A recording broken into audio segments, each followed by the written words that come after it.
Like, this is called the Pesky Report.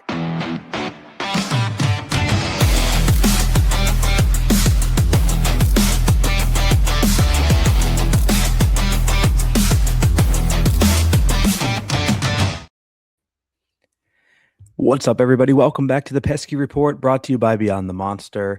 I am your host today, Matthew. We've got Jack and Brian from the weekend show joining me as well. I've hijacked the show officially. I actually banished Jordan to another state. Pretty bad one at that. Yeah, honestly, not even like top 5 for sure. Although I wouldn't say it's bottom 5 states either. Like, yeah, it's, you know what I mean? Like, it's just like there. Yeah, you didn't like send him to the Dakotas. No, I didn't send him to Connecticut or, anything like that. Yeah, we're here. It's official that the Red Sox have played baseball games that count, and those games have happened, and everyone is acting completely normal, and we're all very excited to be here. But yeah, we got a lot to talk about. I feel like it's been forever. This combination of us, I don't think has ever recorded together in the trio of us. So this will be fun. I know it's I've recorded with Brian and Jack separately, but I don't think the three of us have ever recorded together. So this will be a good time. And as always, we appreciate it if you could give us a few seconds of your time to go follow us on social media. We have at the Pesky Report on Twitter and on Instagram. Jason and I have been doing a lot of work over on the Instagram lately, and mostly it's Jason. Like, honestly, he's doing a great job. Got some sick graphic templates, and we've been texting back and forth just like different graphic ideas, and he's been putting them together, and then he'll throw them up and I'll post them. And yeah, we've been doing a really good collaboration over there. But yeah, go give us a follow. We really appreciate it. Connect with us on a different medium, and yeah, let us know if you like any type of content you want to see. And also, if anyone listens to this and is good at video editing and wants to like make video clips of the shows, we would love to have some podcast clips that can go out. And so if anyone wants to be involved, let us know. Without further ado, Brian, opening day has come and gone. How are you feeling? First game was great. After that, then I'm like, oh, okay, here we go again. We did a bunch of shows last year. Jack will tell you that, they win one game and then it's like they lose the game before the podcast, and we're kind of like, ugh. Then you get like, okay, and then it's like a 1 o'clock game, but you're not doing the podcast till later. You're just dreading the day because you're like, that first game was great. The game on Friday was great. And then sometimes they win on Saturday, but then Sunday comes around and then something like, today happens, or just a frustrating game. But it's just nice to talk about baseball again. That is true. That is true. Jack, have you changed your opinion of the team at all after seeing them on the field compared to preseason at this point? Or are you in the camp of like, guys, it's way too early? Yeah, I mean, it's 3 games, and have these 3 games gone the way you've wanted them to go outside of game 1? Obviously, no. And we're obviously going to go more in depth about kind of the pros and cons and things they've gone right and wrong to this point. But we still haven't seen a lot of the arms yet. And it's a 3-game sample. I remember when we were doing this last year and we were doing the whole Rafael Devers still doesn't have a hit routine a week into the season. And obviously we know how things turned out with Rafi. They weren't perfect, but he was still playing well at the time of the trade. It's not like a week of baseball is going to reflect an entire season. Now, that being said, though, a lot of people will say these are the first couple games of the season, they don't matter. Every game counts the same. And if you lose the division by 2 games, you might be looking at these 2 games in the Cincinnati series, both of which were winnable games, and be like, oh, if you won even one of them, and then that magic number was 1 instead of 2, things could have gone differently. So you obviously come away not feeling great about things, but there's enough positives as well where I'm not, and it's 3 games, so they'll be fine, probably. It does remind me of that exact philosophy. You're never going to go back and point to the very first series of the year, because it's going to always be whatever the most recent series loss is that it's going to come back down to, like, constantly. But I was thinking about this. I was like, okay, if we are going to be living this, like, pitching first, we don't have like a great, top 5 offense, maybe we're going to be living in a lot of these close games that are just going to be they could have gone either way. And, like, kind of makes me feel like a lot of our series is going to be, oh, that was a really close game, we shouldn't have won that, but we did, or we should have won this game and we didn't. And it's going to be because they're all, like, relatively low scoring. We're not bludgeoning anyone to death. And, like, I don't know, I'm kind of preparing myself mentally for, like, the rest of the season of just, like, that type of baseball. I also did have a hot take while we're talking about Rafi Devers. Don't want to, like, keep bringing him up. He's not off to a good start, by the way. Yeah, none of the Giants are. But I had this thought the other day. I said, randomly was thinking about the fact that when he got traded, he was in line to start at the All-Star game as designated hitter. And then he gets traded over to the National League, and they're like, yeah, actually, all those votes don't count. And now Ryan O'Hearn is the designated hitter starter for the American League. I'm like, how unfair is that? And in what world does that make sense? Like, I was thinking he should have gotten the chance to start for the American League. I don't care if he's in the American League still or not. They should have been like, no, Rafi Devers was voted the starting designated hitter for the American League. He's starting at DH for the American League. He just comes across the field. He plays the game. He goes back. The game doesn't count. Like, why are we being so serious about this? Why are you saying you can't play for the American League? You're in the National League now. Like, it's not fair. Yeah, it's one thing if it still did determine home field for the World Series. Like, I could see the angle there, but since it is an exhibition, yeah, who cares? It literally doesn't matter at all. It's. I was just thinking about that. I was like, why did they not let him play? Why did Ryan O'Hearn? He wasn't even close in the voting. Like, he just became the starting all-star designated hitter for no reason. Wild. All right. Let's talk about a couple of positive notes. I did want to give a couple of Roman Anthony shout outs before we kind of dive into all the games, because I feel like everyone was tweeting about on opening day was Roman Anthony. Well, I guess I'll just highlight a couple of my favorite ones. So he was the first Red Sox player 21 years or younger to have 3 or more hits on opening day since 1965, which was Tony Canigliaro. Yeah, Canigliaro. exactly. How old are you? Canigliaro. How old are you, Matt? Seriously, you don't know who Tony Canigliaro is? Well, it's a small print on what I'm reading off. Okay, There was a It's restaurant hard to called read. Tony C's for a while. I mean, I'm just saying, like, I went to high school with some of the Canigliaros. yeah. Have you been to the North Shore, like, ever? You ever been to, like, Winthrop? You ever been to, Well, like, guys, thanks for having me on. I appreciate it. You It's ever been in been the a really hot, fun you know, I time. mean, East Boston? All right, Okay. Tony Canigliaro. Well, I know what that first podcast clip is going to be.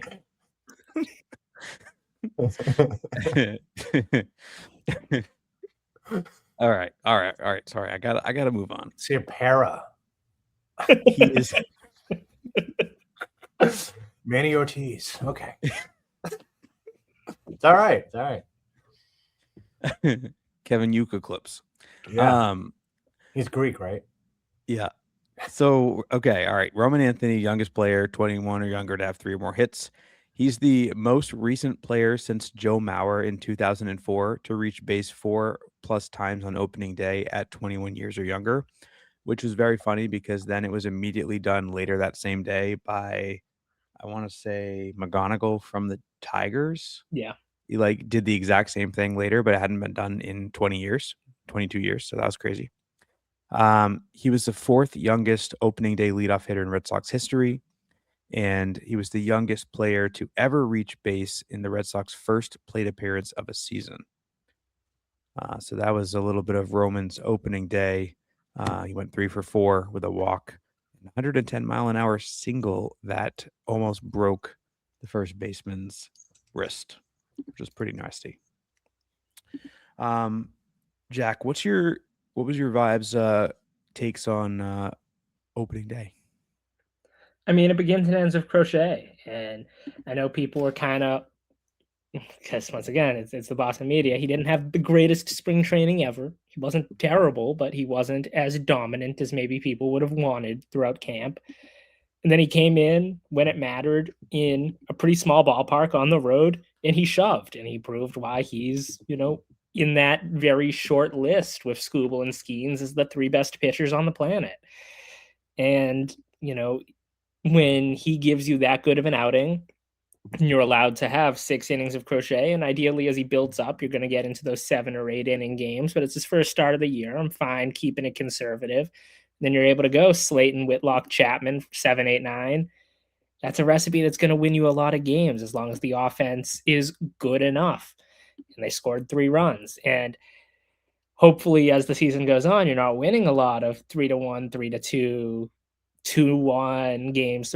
Hopefully they're able to score more than that over the course of the season, because you don't want to make it that every start is do or die for these pitchers. But I have a feeling they're going to have to win a lot of these close games, and this is one they took advantage, and they did win.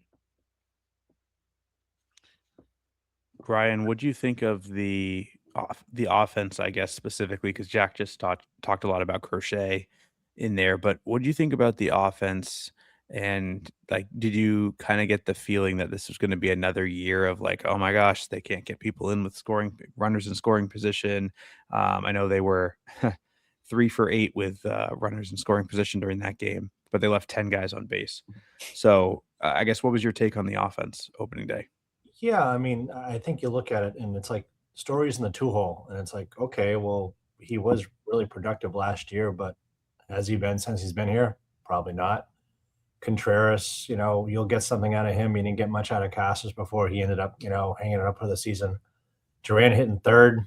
It's like, okay. I mean, I don't know. And then just, IKF playing, and then, but the biggest hit of the game, I think was coming off the bench for Meyer hitting getting the hit there. But you look at the lineup and you're like, all right, there's no guys you're scared of, or I think Anthony's the stud, but you're putting a lot of pressure on that guy, as a leadoff hitter. But 3 for 8 with runners in scoring position. If they do that every game, they got a chance. But they also did leave 10 guys on base, as you said. So I don't know. It's still early. I don't want to get too overexcited about it, but I expected Abreu to do a little more in this game. It would have been nice if Durbin did something, and then Contreras is 0 for 4. So yeah, Durbin in that game, obviously. Well, I guess we'll talk a little bit about Durbin throughout the series there, but I think one of the bigger storylines with the offense was, like you said, IKF getting the start at second base over Meyer. Over Monasterio. Yeah, exactly, because that's who you would think would be the platoon partner, especially where IKF has reverse splits too. But like Cora made this big deal of saying like he's our second baseman, he won the second base job, and then doesn't have him in the starting lineup on opening day. I'm like, okay, all right, I see how it's gonna be. Right. But like, kudos to him coming, or when I say him, kudos to Meyer coming off the bench and making the most of his opportunity. I mean, he looked fresh. He was hilariously asked after the game, "Oh, did you have much experience with pinch hitting in the minor leagues?" And he's like, "No, they don't do that down there." He's like, we never pinch hit in there. I have no experience. So I thought that was pretty funny. But I mean, I want to see him in there. Like, I want him to get the Carlos Novaes experience, where like the punt lineup that they throw out in the third game of every series when it's Connor Wong at catcher. That's when I want to see IKF starting a game. At this point, the way that Durbin looks, I'm kind of okay with Monasterio getting a little bit like alternating, getting a little bit more playing time in there just until Durbin looks like he's a little more comfortable. But I'm not gonna not going full panic mode right there yet. But let me see what else happened in that game. Well, it was a shutout. That was great. Whitlock looked nasty and Slayton looked nasty. Yeah, I don't know. Great pitching performance overall. I thought it was You got to really. see the new celebration once Marcelo hit that double for the first time. Yeah, Jack, can you demonstrate the celebration?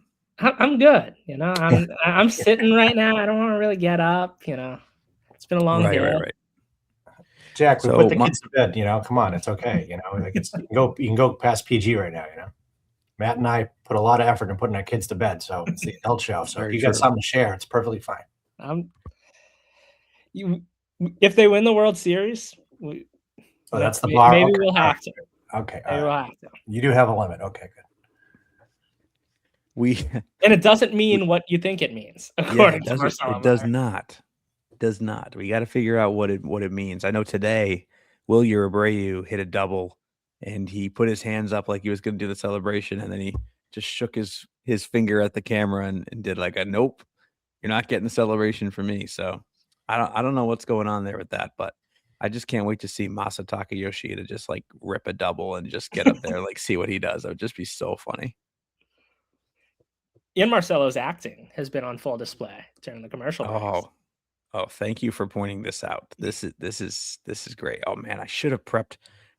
Here, you kind of give your take on this. I'm gonna see if I can get the audio while we're here. I mean,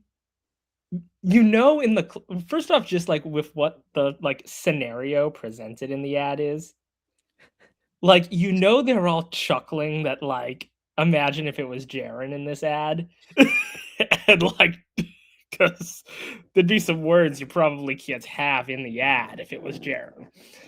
But that being said, it's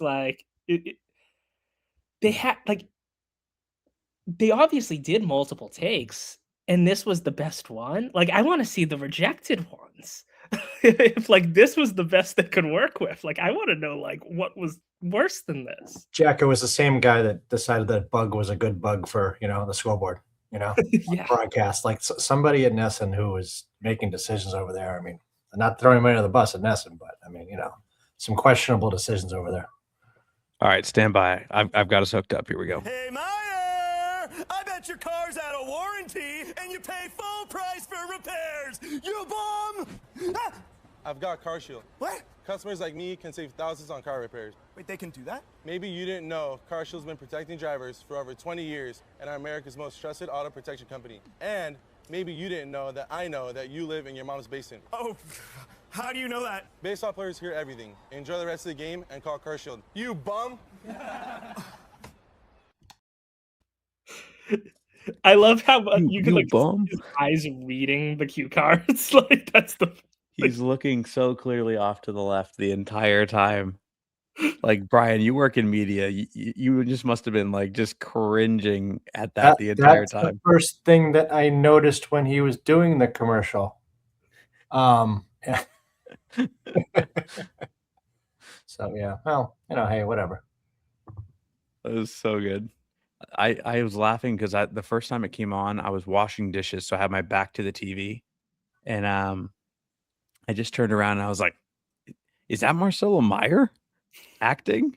I love the generic uniforms they use when they shoot those commercials too, because they're the most awful, plain. It's like he works with the Red Sox, it's on the channel the Red Sox are on. Can't put him in what's the, I don't know. It was pretty funny.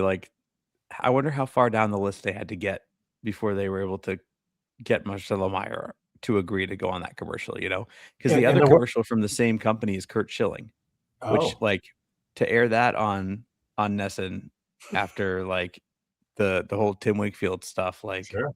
It is a choice. So they got Kurt Schilling, and then how many other phone calls until they got to Marcelo Meyer? Because that wasn't in their first 3 choices. Oh, we'll have to watch the rest of the season. There might be other ones in the bag. I want to see the one in Spanish. I mean, one in Spanish, I think, would be hot. That'd be nice. There's a Spanish version. There's got to be. Not heard this. Got to be. It's got to be. I mean, it should be. When you're on the Mass Pike, it says Lotteria, instead of lottery, on the billboards. It's 2026. We gotta, go after every market. It's true. It's true. Plus, we have half the members of Team Venezuela on the Red Sox at this point. So that's right. Appealing to all the different markets makes sense. Yoshida will do it. It'll be great. He'll have perfect form. Masa will show up with his lines memorized. I have no doubt Also, about that. yeah, He's a professional. It'll be He the does- most he does everything professionally textbook. delivered. Yeah. Yep. Yeah, that'll be just a beautiful commercial. But no one would ever heckle him because no one would know like how could you possibly heckle Masataka Yoshida? Yeah, he's like 70% pants. What is there to heckle? He's just perfect in everything. Yep. I was starting to think he couldn't just not take a walk. I'm pretty sure his first 3 at-bats this season have been he didn't swing the bat 1 time and he walked 3 times his first 3 at-bats. Yeah. Phenomenal. Professional hitter. Professional walker. I think he only saw 1 strike across all those at-bats as well, if I remember correctly. They're scared. They're scared. They're afraid to pitch to him. Yeah. They saw him going bananas during the World Baseball Classic. It's true. They said, we see what he can do to strikes. No, sir. I'll pitch to Aaron Judge before I pitch to you. That's right. 'Cause they also saw Aaron Judge in the World Baseball Classic. Yeah, the scorebug's got to go. Scorebug is a problem.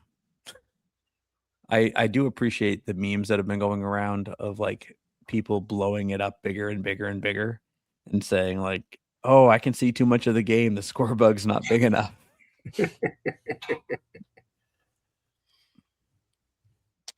I think in an ideal world, I prefer the score bugs that are in the bottom right-hand corner Mhm.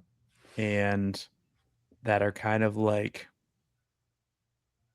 I think I like the ones that are a little bit longer. Like, oh no, this is going to get clipped terribly. It's been quite a show for Matt already. Yeah, you guys talk about the score bug here. I got to get myself off the mic here for a second. So Jack, I make score bugs. Like that's what I have to do for work because I do every single high school sport imaginable. And it's always can you do this? Can you do that? Can you put the shot clock in? Can you do whatever? And you want them as nondescript and as not plain as possible, but literally it's the town logo, and then it's like, a 3-word abbreviation or whatever. I mean, if people want to, rip ESPN or they know what they're doing. You look at Big Ten Network, Pac-10 Network, if you get cable or whatever, the SEC Network, they're nice and clean and they're easy. They're cookie cutter, but they don't take away from the game. The one the Red Sox have, it's just like, what are they doing? Yeah, it's a distraction. Like it's just too big. It's too like it's hard. You want it, like as you said, like What was that, Jack? What'd you say? Damn, now I'm guilty of it. We're all going down. No, it's just you can't. It's like you said though. You want it to be relatively nondescript, so it's Right. providing you all the information you need, but it's not a distraction. And this is a distraction. Yeah, I mean, I made them for wrestling where you need like the weight classes, where you need like how many points, how many pins, how many whatever. There's a clean way to do it, and they have plenty of experience doing this type of thing too. And I don't know if somebody's just trying to do something different or a new creative team or the guys from the Penguins who lost their jobs now because they sold that have something to do. Not to get off topic, but Matt, I dropped off. I work Uber part-time, dropped off a woman who works in accounting for the Red Sox. And I asked her, I said, you guys sold the Penguins, so now you can spend money on the Red Sox, right? And the words out of her mouth was, you can't do that, different entity. But so she had to give me the hard knowledge. So I was kind of like, okay, fine. Because I was hoping, this offseason. Should have milked more information out of her. Said, okay, well, exactly what percentage are we talking here? Well, what do we have to do? She did to make also this say, happen? though, that they can operate the Red Sox at a loss and then funnel money out of NESN. That's kind of legal. So I have a little hope. But at $45 a stream, I mean, I don't know how much they're making off of it. So, Crazy. Yeah. Yeah. The whole NESN, I mean, they dropped their prices last year. I'm happy they did because the first season I paid for them, my golly, that was crazy. expensive. Yeah. And like I got 4 free Red Sox tickets out of it. So I was like, okay, great deal. Yeah. I'll get 4 free tickets and I'll pay for my NESN for a year. Uh-huh. And then they renewed it. It was like $100 less. So I was like, oh, okay, sweet. That's actually pretty good savings. But it comes out to like $12 a month or something like that. Or maybe might be $20 a month. But before it was like $30 a month. And that was crazy. Now, do you shut it off during hockey season? No. No, we See, watched the Bruins too. When I grew up, we were so cheap that we would only do the Celtics, and then once the Celtics were out, it would correspond with baseball season starting, and then we'd flip NESN on back when you could pay for it, and then Yep. if you had cable, then you got it for free, but your cable bill went up $20 a year. Yeah, exactly. You couldn't do that anymore. Yeah. So, No, they make it difficult to stream things, and I watch every game, so I'm like, well, it's worth the investment, and MLB TV doesn't work for NESN or anything like that. So that's is there Apple games this year too for the Red Sox? There probably is, right? Yeah. Yeah. Yeah, there's probably going to be a random Sunday morning Tubi game or something like they'll end that. up on Peacock at some point. Yeah. Yeah. And then Netflix, was it Netflix though, games too, right?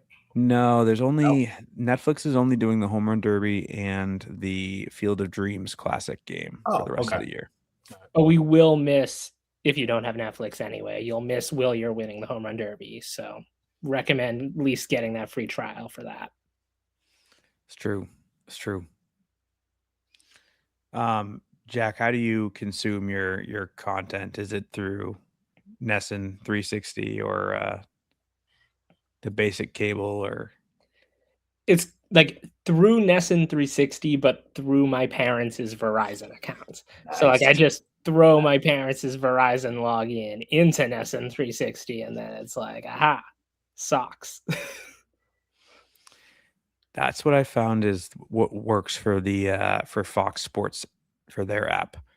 Any of the Fox games, I have to sign into someone else's cable package, and then it'll work, because otherwise it literally you can sign up and pay for it and it doesn't work. You have to have the cable package, right?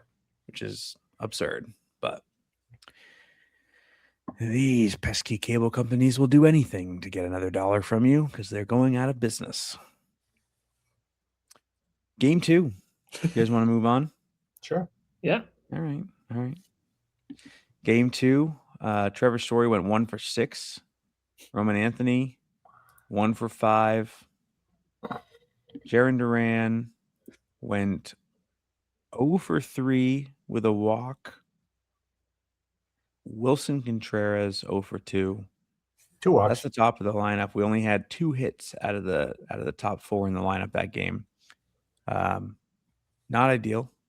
Wilyer Abreu, though, is on another level. He's got another 2 hits in this game, including a game-tying home run in the top of the 9th inning with 1 out remaining. Yeah, it was 1 out remaining. They were down to their last out, and he tied the game. Carlos Narvaez had a couple of hits in that game as well. So overall, batting wasn't super impressive until the Abreu at bat. And Trevor Story actually did have a home run in that game too, as well. Made up for his fielding error, which cost a run. But I think the bigger story from that game, aside from the 2 home runs, was the start. Brian, what was your thoughts on Sonny Gray and how he looked in that game? Well, I mean, I'm looking at his stat line now: 4 innings, 6 hits. He did have 5 Ks, only 1 walk. I just expect a little more. I'm not impressed by the Reds, and I'm kind of like, okay, this is the type of team that Sonny Gray should do really well against. I expect Gray to have trouble against like really, really good teams. But it's his first game, the season. He's still working stuff out. But 4 innings, you want to get at least a 5. I know it's his first game of the season, but I just expected a little more. So, 80 pitches in 4 innings—that's just a lot of pitches.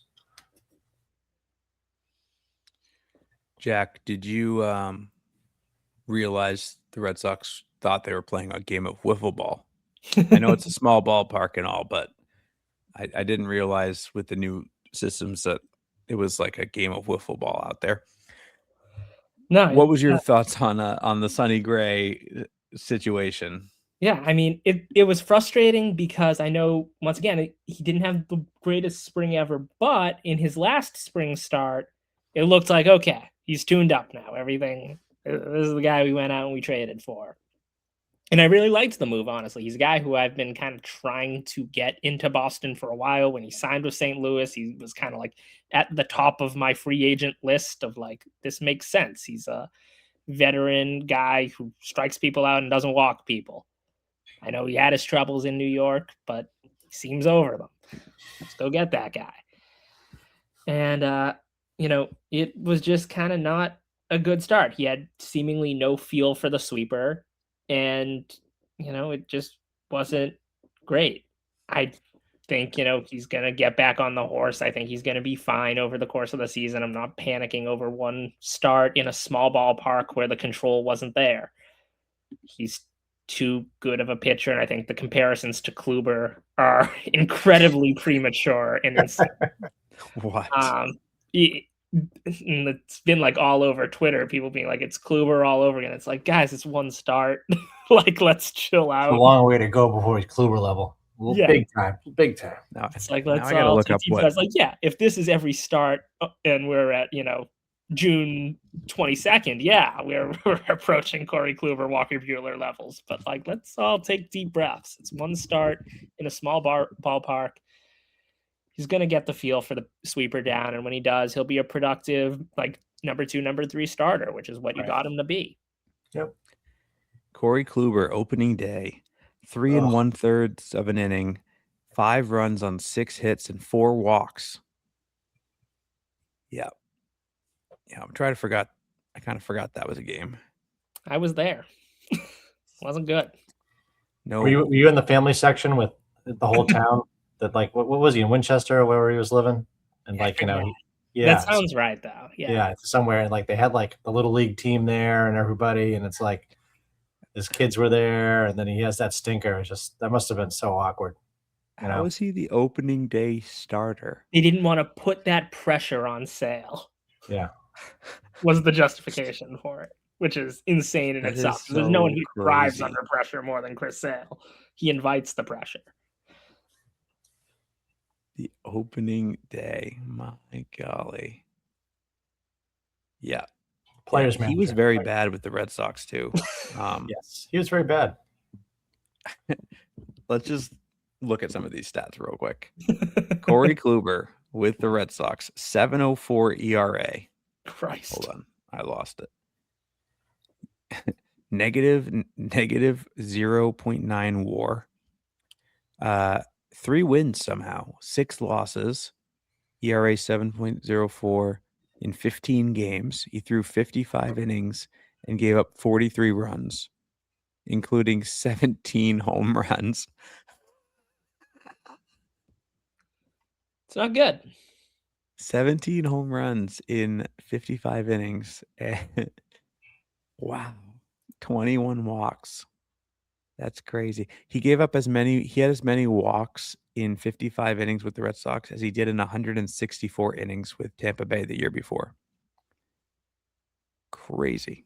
Jack, I remember on that opening day game. Who was worse, Jack? John Smoltz or Corey Kluber for the Red Sox? See, Smoltz was like right as I started watching baseball too. Okay, so it's fresh in your fresh in your mind. Like you're like, okay, this guy was on the Braves. He was good. Yeah, exactly. It was like that's like one of like the first years I remember watching anyway. But like I feel like it has to be like Kluber was so terrible. Like and he's a guy who you gave like I think it was like 1 year $10 million to or something. Like it's like Smoltz had a negative 0.8 WAR. His ERA was 8.33. He only threw 40 innings. He did have, it wasn't worse.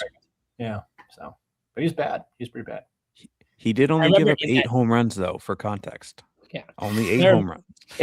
In that game, Adley hit one like 20 million feet off him. Like, I still remember that home run. Like, that's one of like the longest home run I've ever seen in my life is still George Springer off of Matt Barnes one time. Like, he hit one like 900 feet. It was like. There's no I don't know if that ball's ever landed to this day.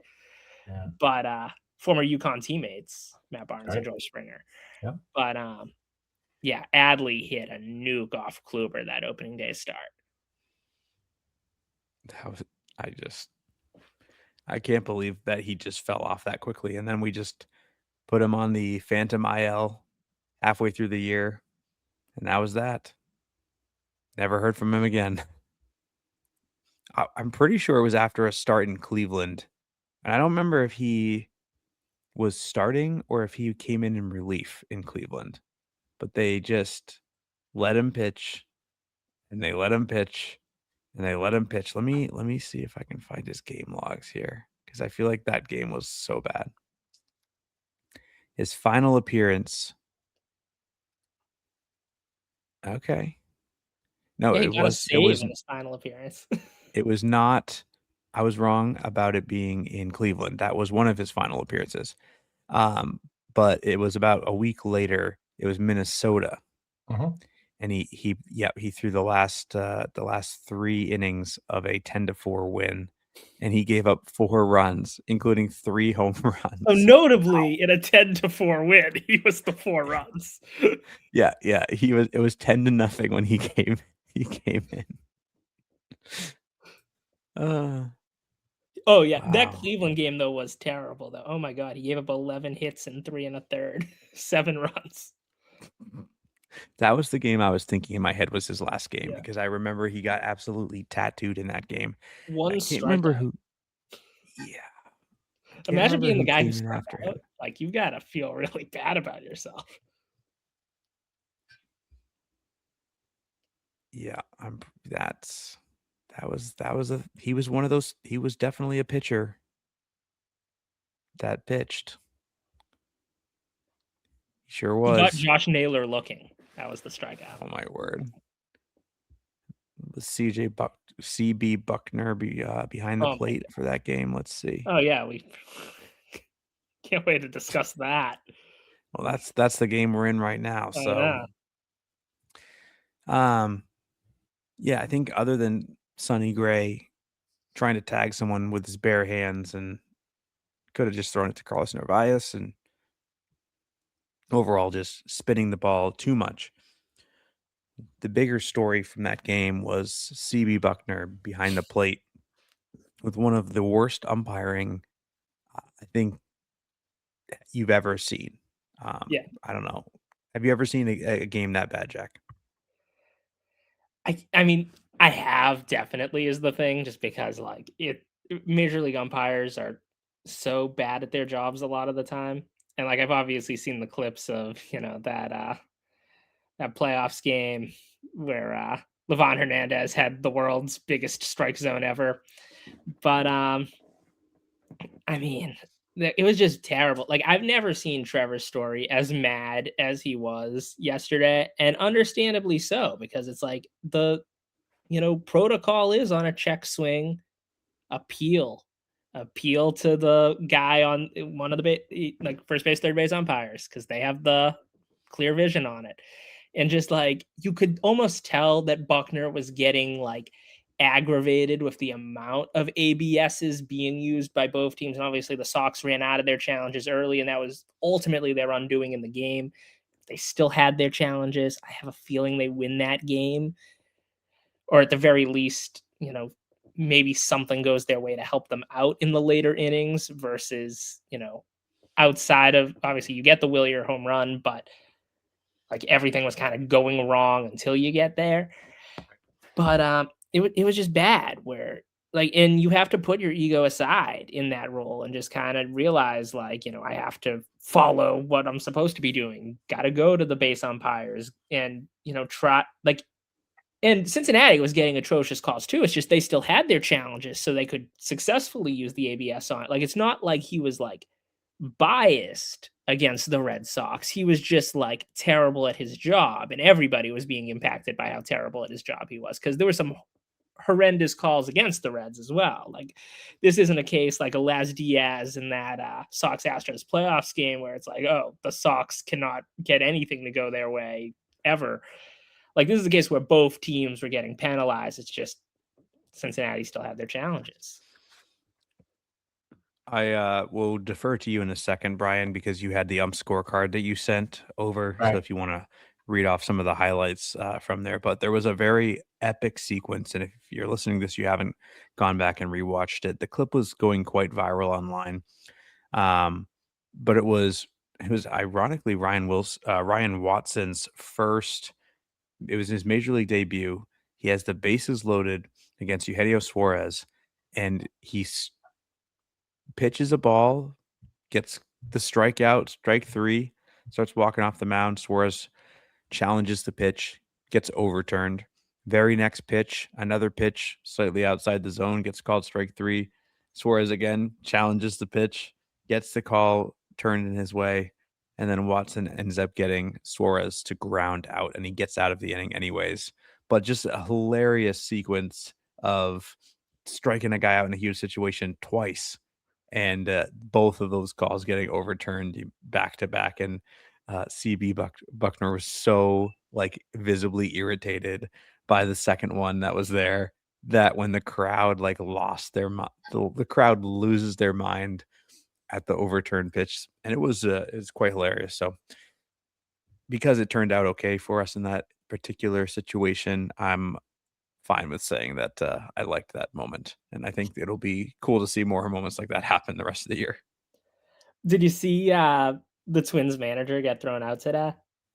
Yes.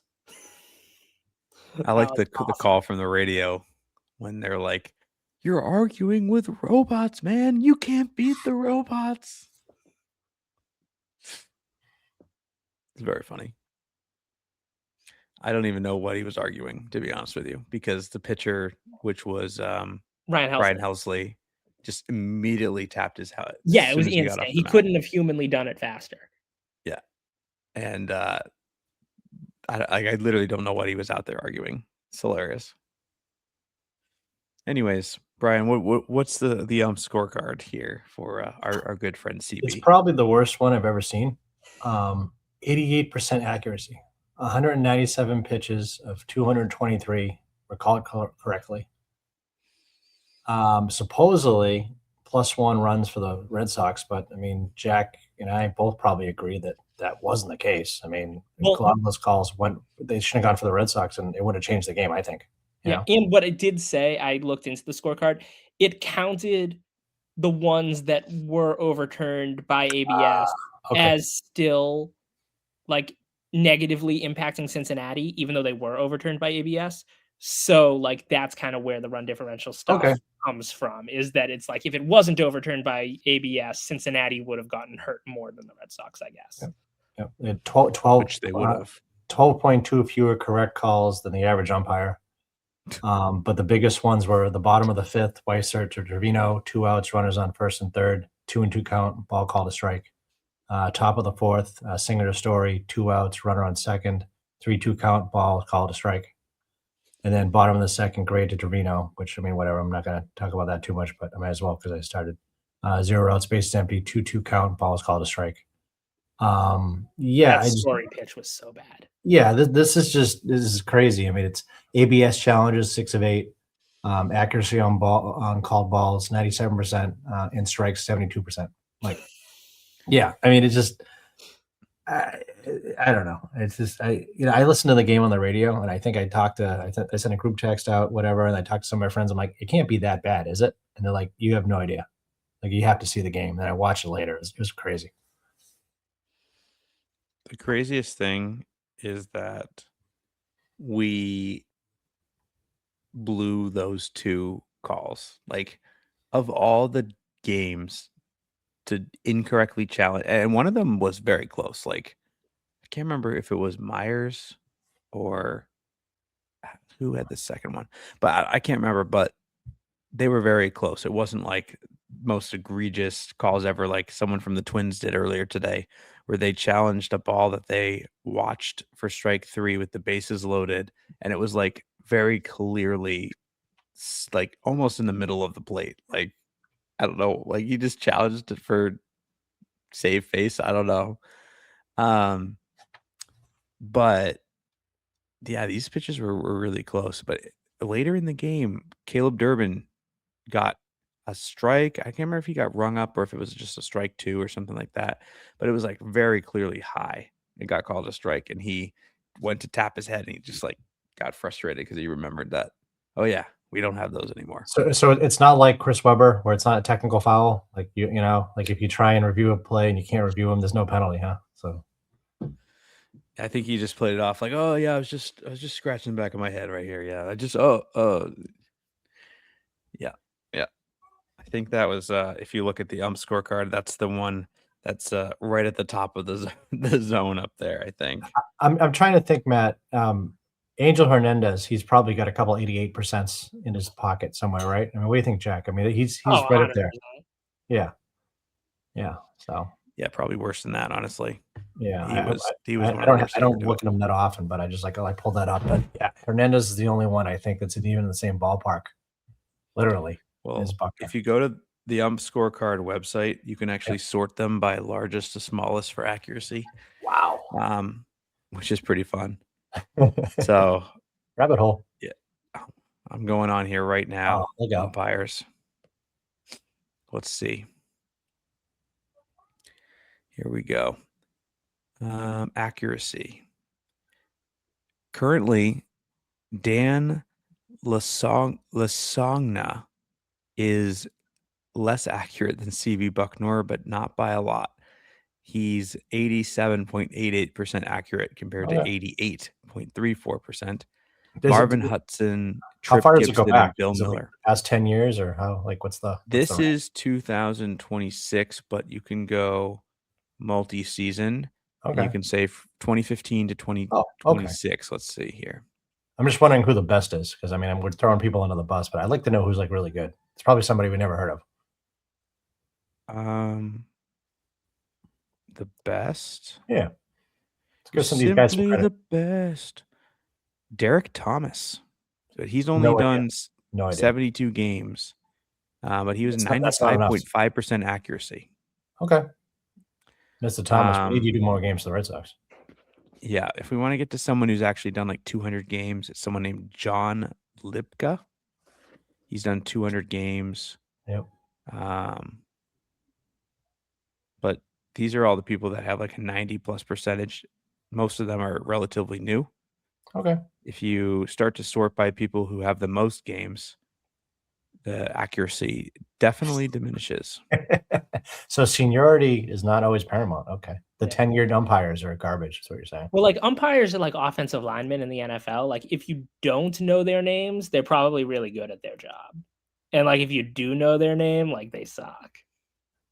Yeah, I immediately looked down here, and one of the least accurate is Jim Joyce, and I can just immediately think about him.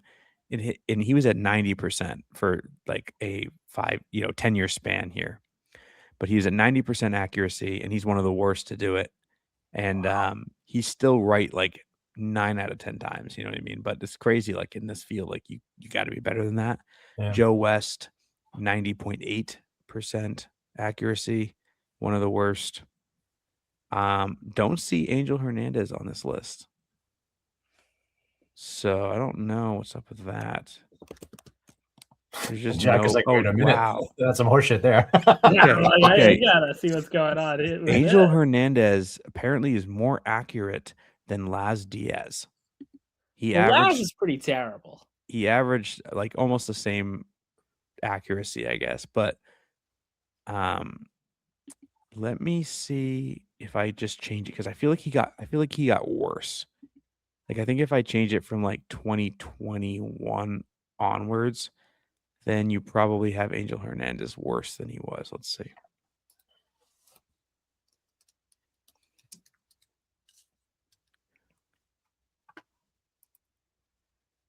Wow.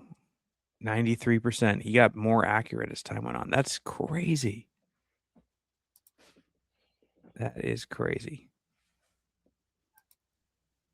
Anyways, that's our side tangent on umpire accuracy.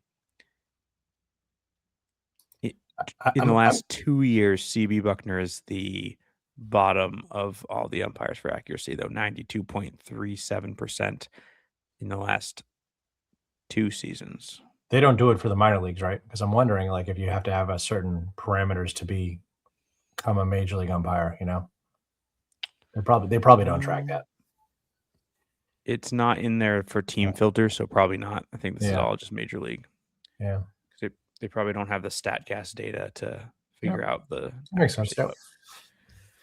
All right. So game 2, we got to see Danny Colum and his first appearance with the Red Sox immediately after Greg Weissert came in and gave up inherited runners. Chapman, Whitlock, Slayton came in, gave up again another 2 innings and some change pitch from them without an earned run given up, but Slayton did suffer the loss in extra innings. It just I think- sucked having to use all of them in a tie game. Like, that was the Yeah. thing that killed me, because it's like, even if you win game 3 now, you're probably not going to be able to use those guys. Like, that's what really like hurt, was that, like, and I know you had a day off in between, luckily, but knowing how Cora likes to manage the bullpen, I doubt it. Even if maybe one of them went, like, we weren't going to get all of them like to be available today, assuming, you know, you needed them in a safe situation. Yeah, I mean, I think they did know that tomorrow, they're going to be, we'll talk about this in the preview too, but I think they're going to be piggybacking Suarez and Oviedo. So I think Right. they knew that there was going to be a lot of innings coming out of those guys, so they wouldn't be taxing the bullpen as much on Monday. But I think you're right. Like, Cora managed this with the intention of clearly winning this game and then punting the next game. Like, Yeah. this, like 100% was the plan. And they should have been able to win this game. It went, 11 innings? Yeah. Yeah, it went 11 innings. So that means the Red Sox had multiple chances with guys in scoring position to score. They had challenges. They got I can't remember if it was a challenge per inning that you get in extra innings, or if No, it's you just just one get challenge. one. But they had their challenge back. They had all their weapons back at that point. And I think it was Trevor Story grounded out with runners on in the 10th or the 11th. So, I mean, just squandered opportunities. I think that really was it for that game from what I had written down. Do you guys have any other thoughts on there? Just disappointing they didn't win. I think, like Jack was saying, you use those 3 guys. You don't want to use those in the tie game. You want to use them in a game you're going to win. And I think they expected to win that game. They thought there'd be a hit from somebody somewhere. It just didn't happen. And that Willier home run was a nuke. That was awesome. And, it's interesting because I guess, the scouting report has historically been against Willier, that high inside fastball, and he's turning on them. That's what he hit that absolute rocket in the World Baseball Classic on. And then yesterday, another high inside fastball. So it's like, if Willier is able to turn on those pitches with the amount of pull power he has, which is a lot, assuming he stays healthy, like, there's no reason to think Willier isn't going to have a 30-plus home run season with Gold Glove defense, which could conceivably make him a top 10 in the MVP discussion, assuming the team is good. Like, that's a 5-6 more season if he's hitting 30-plus home runs with that level of defense. It's true.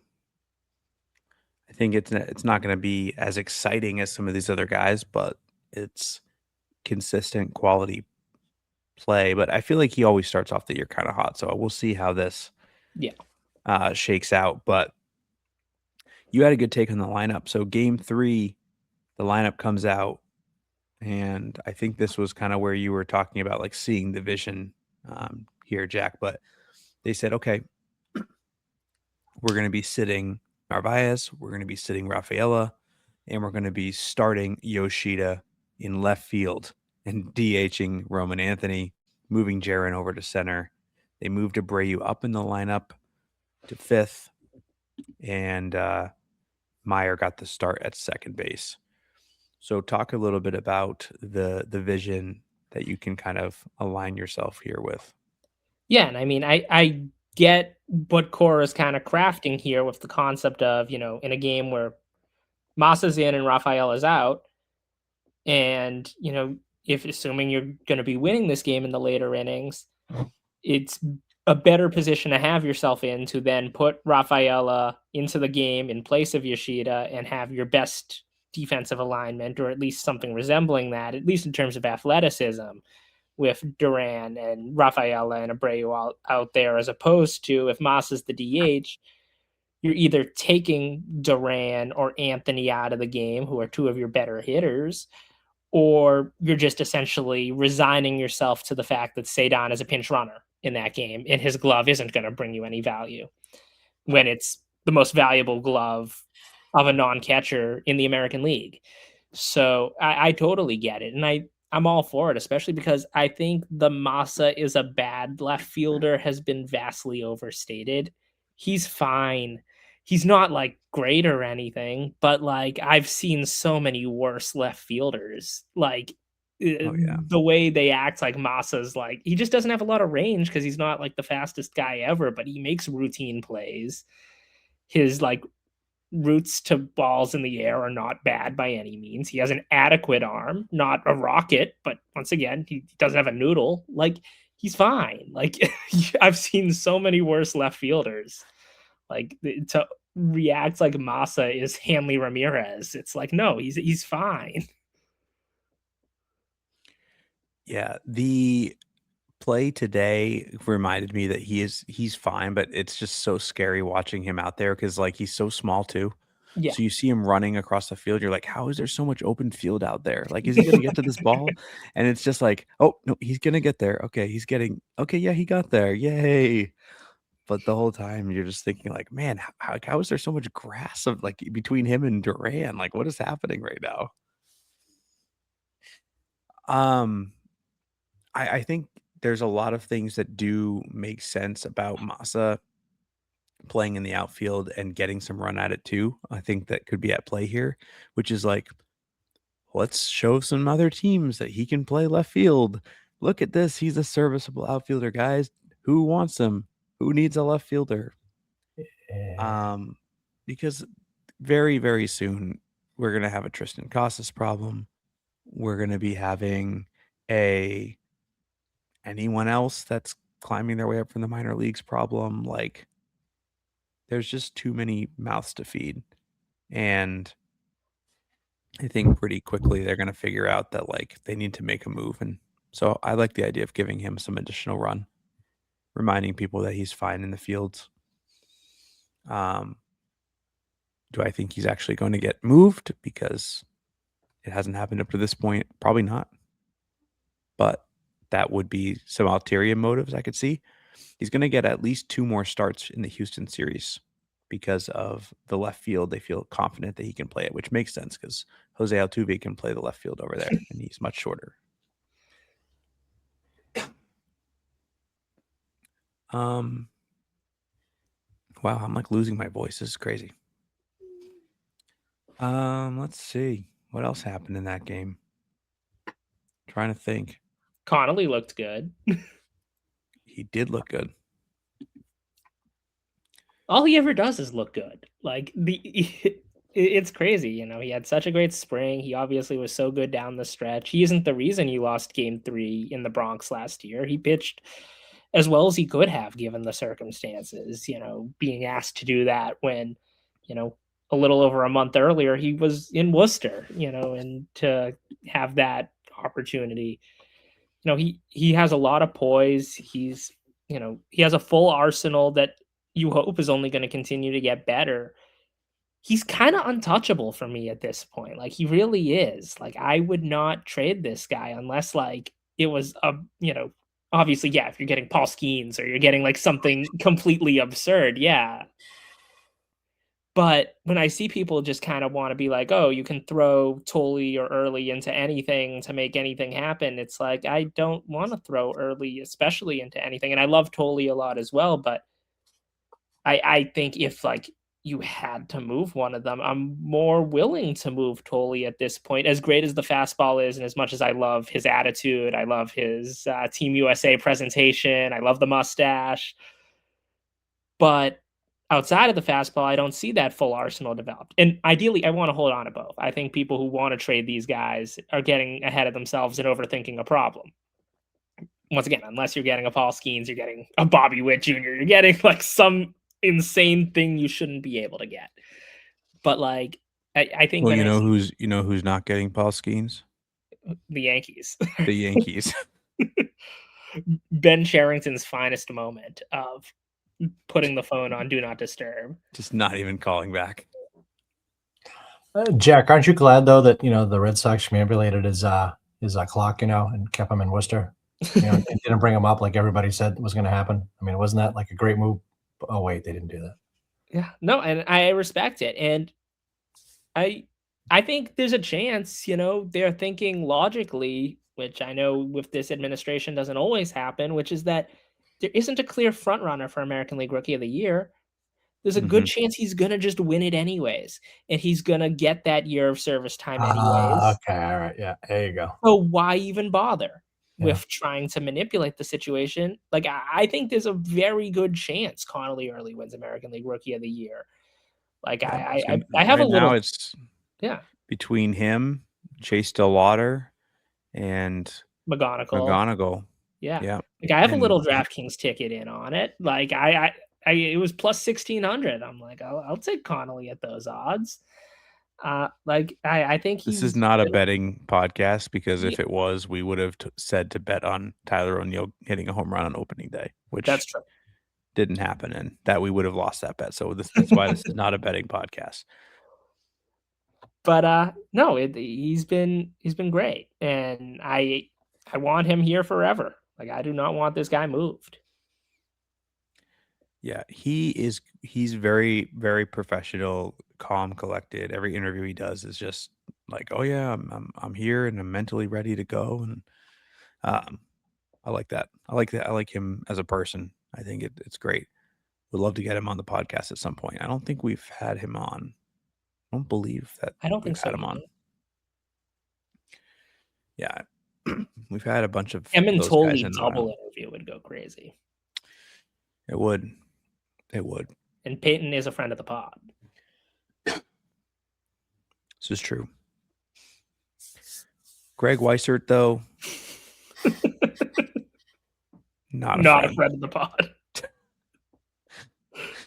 No. Yeah, 16 ERA right now so far, which, think about how bad John Smoltz was. He's got double the ERA of John Smoltz, okay? Yeah. It's aggressive. They should let him wear the Team Italy jersey, and maybe he'd pitch better, because he was true. really good for them. Yeah. He just needs the competitive juices to be flowing a little bit more. Apparently they were not flowing for him that same way. Far from the North End. Yeah.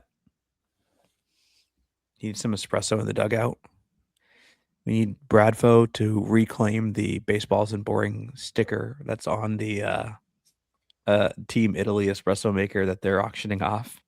Once they banned amphetamines, it's just a different game, I mean, Dustin Pedroia couldn't even play anymore. Yeah. True.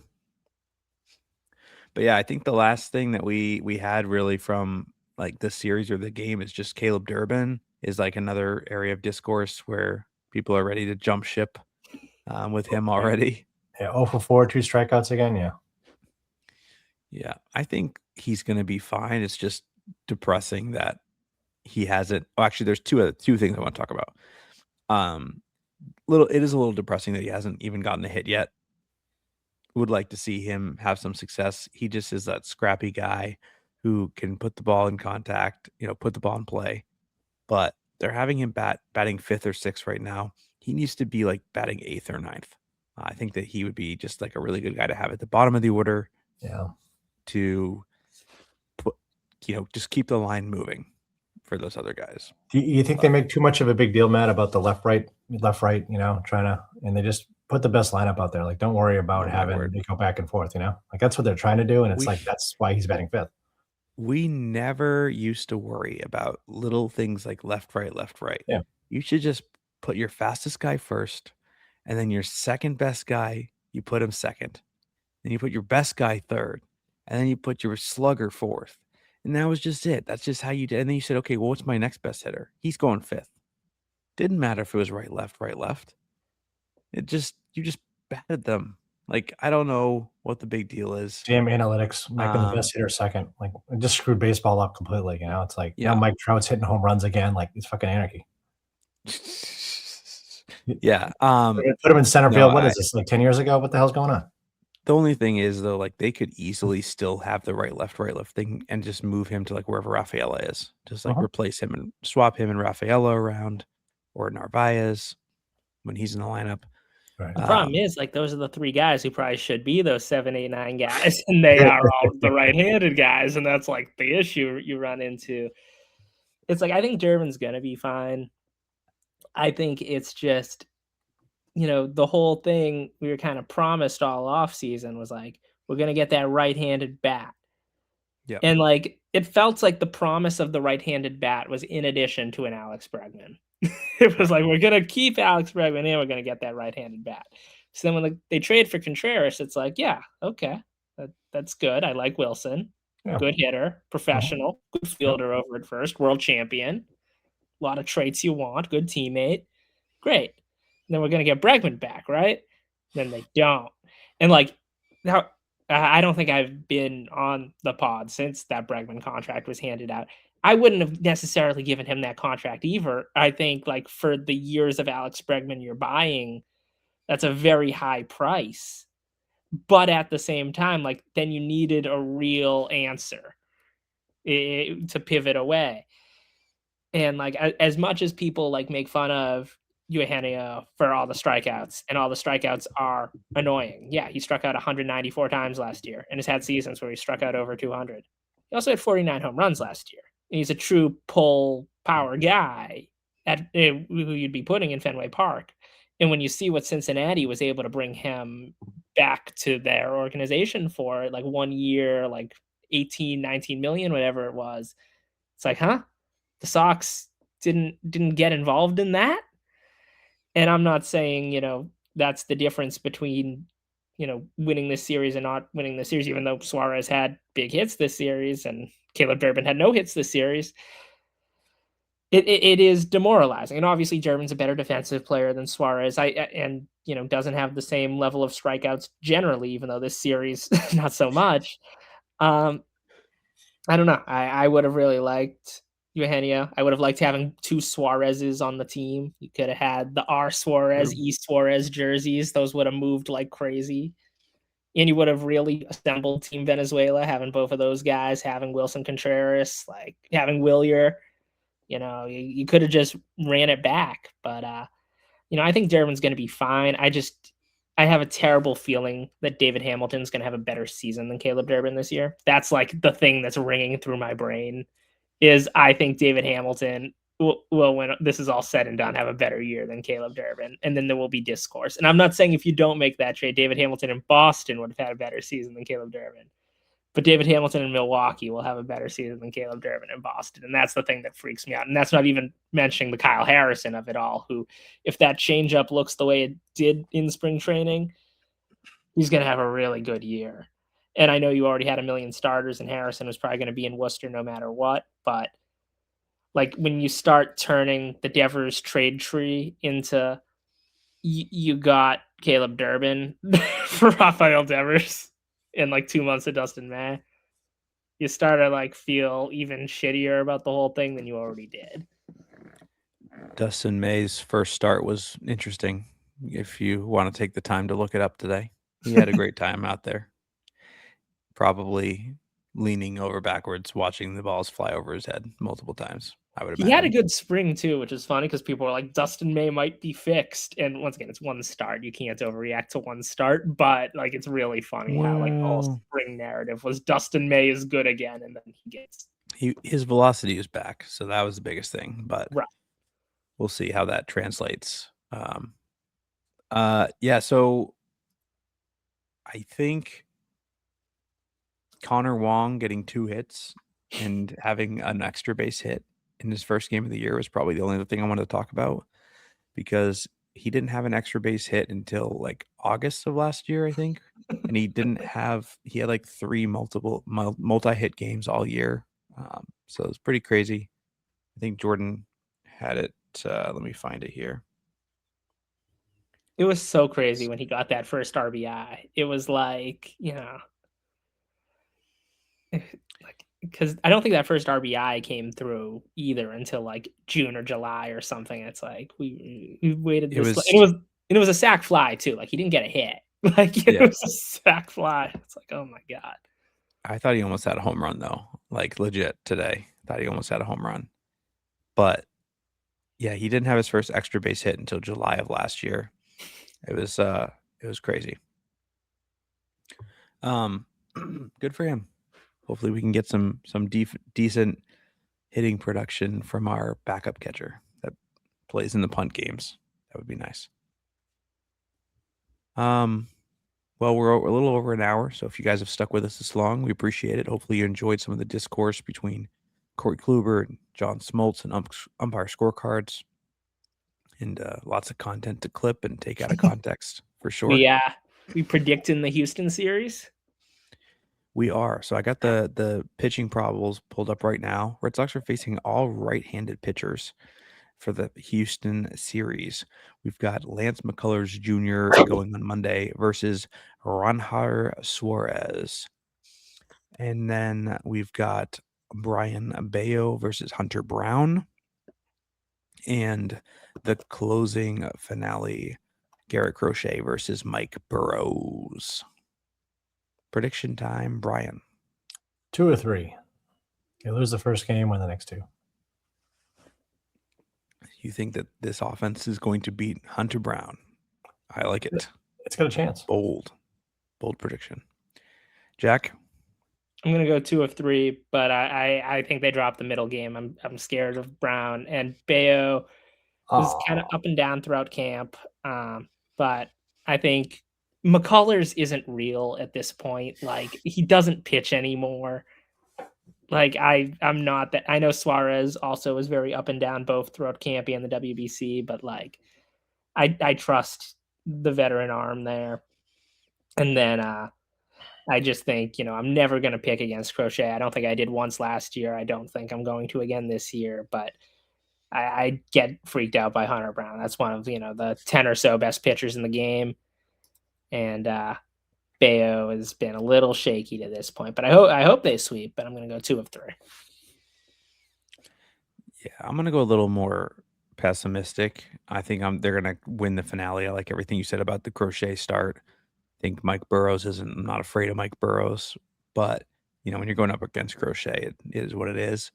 I just am terrified of seeing, Suarez in that ballpark. I know that Lance McCullers Jr. isn't anything crazy, but our offense also isn't looking amazing. I will say definitely predicting probably another 2 home runs from Wilyer from this series while we're there. But Hunter Brown in the second game, I don't know if I love that. So between Suarez and Hunter Brown, if that was the same game, I would feel pretty good about us losing that game, and then we could just move on. But since those are 2 separate games, kind of thinking 2 separate losses, and we will come out with a series loss, but a win on the final day, on the record day. So hopefully, if I'm recording that, I think we're recording Thursday for the weekday show. Hopefully we'll be coming off a victory, which would be nice. And then I'm going to be going down on Friday to the home opener. You going to be there, Brian?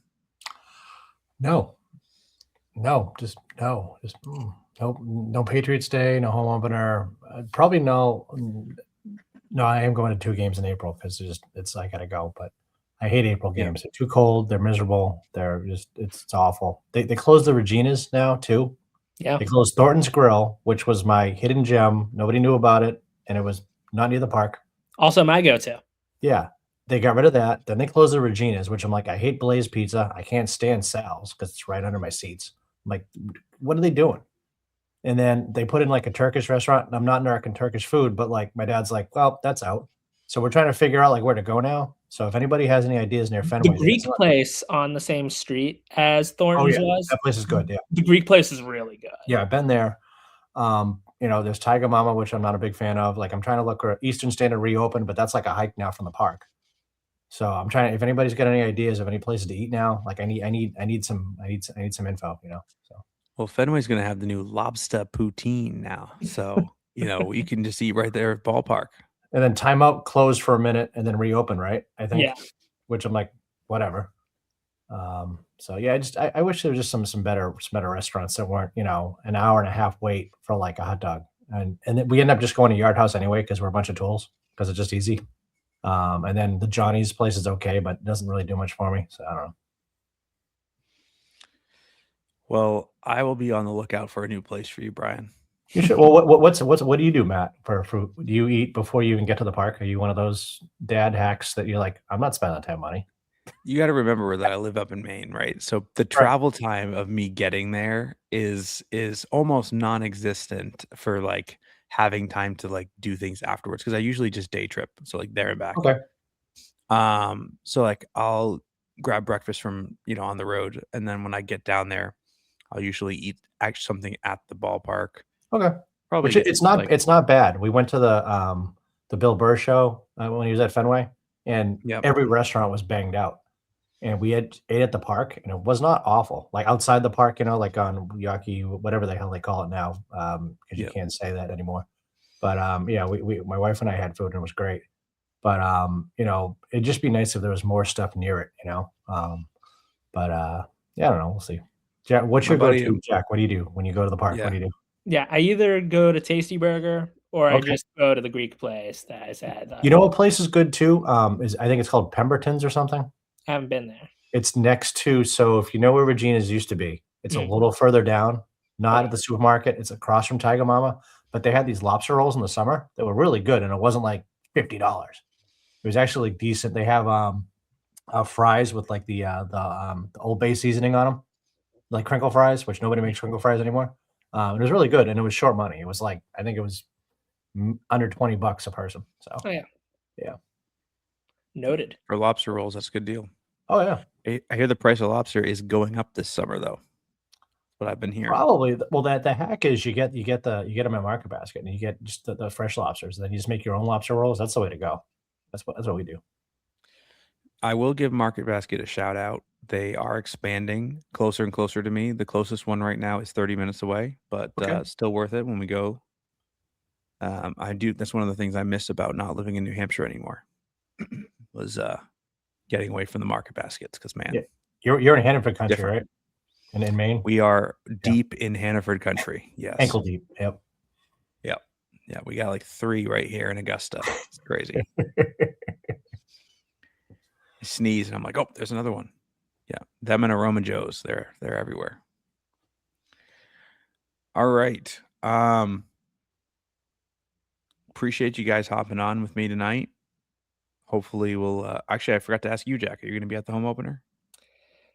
TBD. I'm gonna see what the weather looks like, what ticket prices look like, make that decision probably night before. Because like if it seems like it's gonna be like raining and freezing, nah. Especially because I'd have to call into work and stuff. But like if it looks, like it's gonna be like, the sun might appear, it'll be like low 50s. I can make that work. So we'll see Thursday evening what the forecast looks like. It's one of the few games they won't cancel. I remember just years ago when Ray Charles was singing the national anthem, and it was like the weather was awful. But they're like, well, he might not make it tomorrow. Like, so we have to get this game in. I was like, all right. Well, the latest update as of right now is that the rain has completely cleared for Friday. Okay. So it changes every day because 2 days ago it was supposed to be like raining. Yeah, it was going to be a day. hurricane. Right. Yeah. But now it's changed to raining starting at 9 o'clock. So if it holds, and I hope it does, we'll take that. Up in Maine, this is the forecast right now. This is absolutely crazy for Friday. Yeah, I'm not even kidding you. This is what it says. Oh, okay. 1 to 3 inches of snow. Friday. Thursday, let's see. 1 to 2 inches of snow. Yep. So welcome to New England, folks. Welcome to New England. Any final thoughts?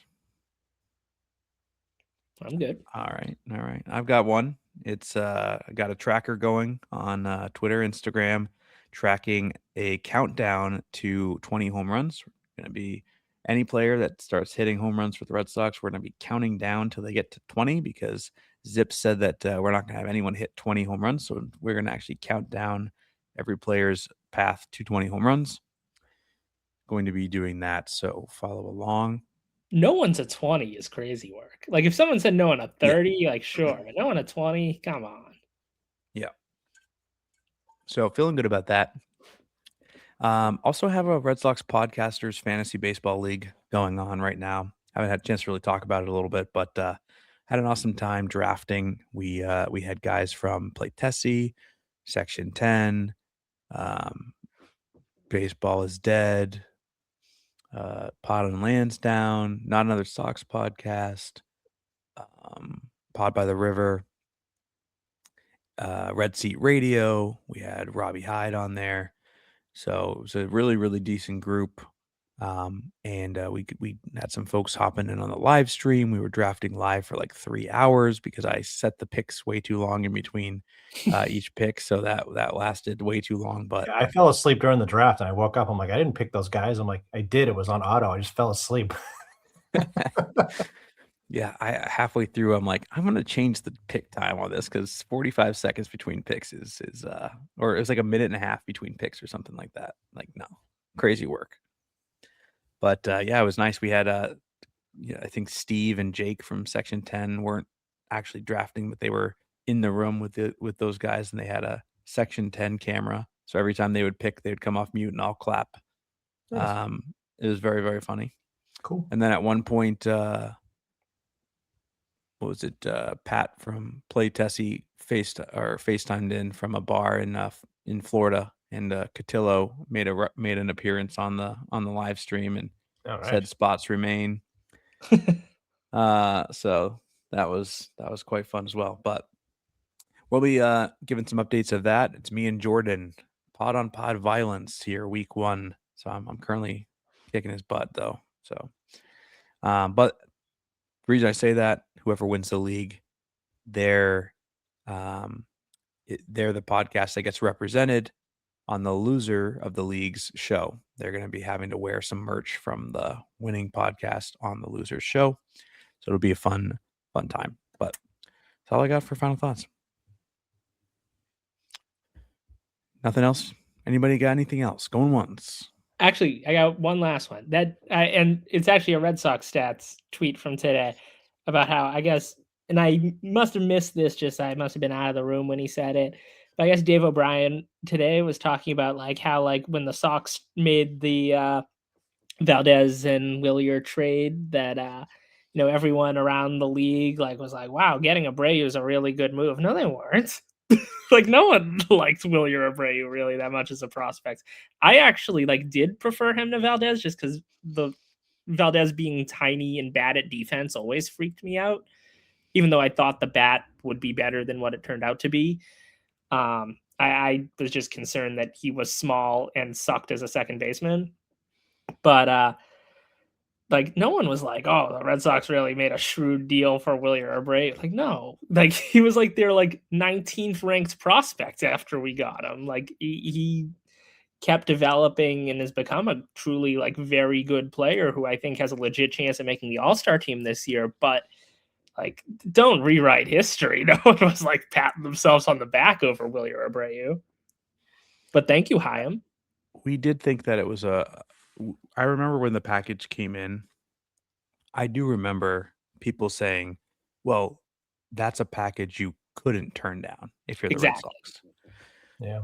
So they obviously did value Abreu, but you're right about where he ranked in our system. And even when he got called up, he wasn't even in the top 5 prospects when he got called up. I think he was 8th.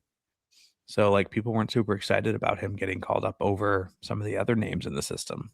Honestly, I think it's wild, Jack, that Chaim still lives in the Boston area too. He hasn't moved yet. So he must be loving every minute of every time something doesn't go their way or something that he did is going their way, It's just that's they said on the radio, it's well, actually Chaim still lives in the Boston area. He hasn't moved to, St. Louis yet, which that must be so strange. Just his interactions with parents and other people in the community. Yeah, because like I guess like he does just like commute back and forth because he didn't want to relocate the kids, which like I get, like wanting to like prioritize your family and stuff, and I do respect that honestly. But yeah, it must be. But also, I guess like that's how like a lot of those Cardinals Red Sox trades went down. Is like I guess Craig and Chaim would just be like shooting the shit in person and kind of come up with the like frameworks of deals. So hey, whatever got us Contreras and Gray, assuming Gray doesn't suck, I'm not going to complain too much about. Thank you, Chaim. He's looking out for us even in death. Well, I'm waiting. The book is going to be epic. I think we talked about that last year. Jordan did. Like at some point, like all the stuff that we think we know what we were talking about, it's going to come out. And like, oh, that's why that happened, or this happened, or that's why they didn't make trades, or whatever it was. Because there's a lot of like people think they know, but we're just kind of guessing. The book will be called "Why I Sold Mookie Betts." Well, that one we do now. That'll be the memoir. All right, guys, I'm going to close it out on behalf of Beyond the Monster. Thank you guys for tuning into the Pesky Report. This is I'm Matt, Brian, and we got Jack. Appreciate you guys for sticking with us for an hour and a half. We're excited to have actual baseball to talk about. So we'll see you guys later this week with the recap of the Astros series. Hopefully Sox take all of those games from the dirty Astros. All right. See you guys next time.